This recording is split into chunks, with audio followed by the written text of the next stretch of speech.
Self-care isn't selfish, and here's why. Let's talk about it. My name is Shay, known as Coach Shay. I am a self-care coach and a yoga instructor, and today we're gonna debunk 5 myths about self-care. Let's get into it. Myth 1, self-care is selfish. That is one of the most common misconceptions about self-care, when in reality, self-care is all about setting boundaries and prioritizing your own well-being. I know most of us want to have that ability to show up and be present in our lives and also supportive, not only of others, but ourselves as well. So that's why it is very important that you make it a priority to take care of yourself, especially when you want to make sure that you are able to fully show up and be present in regards to your current responsibilities or relationships that you have in your life. So it will never be selfish to take care of your mental health, your emotional health, spiritual health, physical health, and financial health, because these things are important. And in order for you to show up as the best version of yourself, you have to make sure that you are operating at the best level that you can in those current areas of your life. So let's get rid of self-care being selfish. Myth number 2 is that self-care has to be this grand gesture. Of course, we all love a good vacation, a good spa day, but that is not all self-care consists of. It's usually found in those small, daily, yet manageable tasks in your day-to-day life that promotes your overall well-being is the true practice of self-care. And this looks like small gestures as far as like just being kind to yourself, being kind to others, taking a moment to reflect, journaling, one of my favorite forms of self-care, journaling, planning, creating a routine, managing your stress levels. Those are parts of self-care. Self-care doesn't have to be this extravagant gesture.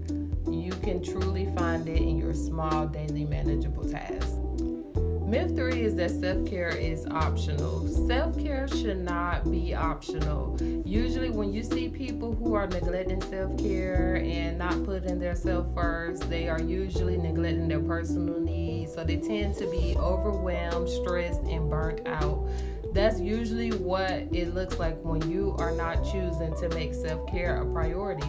And unfortunately, many people view self-care as a luxury service, or I'm gonna do it after I finish taking care of everything and everybody else.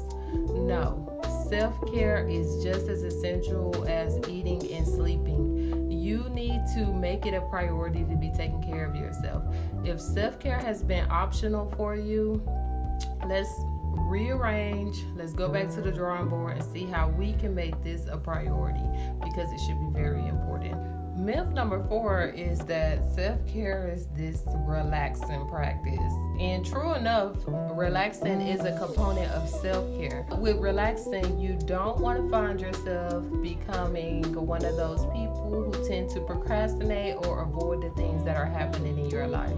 Self-care also looks like challenging yourself to set boundaries or having those difficult conversations. So it's not going to always be this relaxing thing.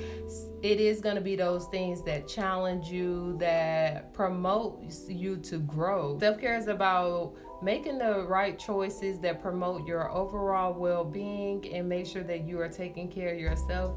And it's not always about just being comfort or being that level of comfortable. Sometimes it looks like being uncomfortable. Myth number 5 is that you have to have this large amount of time to do self-care, and you don't. Self-care can be integrated even into busy schedules, and it can be small acts like kindness to yourself, meditation, breathing exercises, anything like that.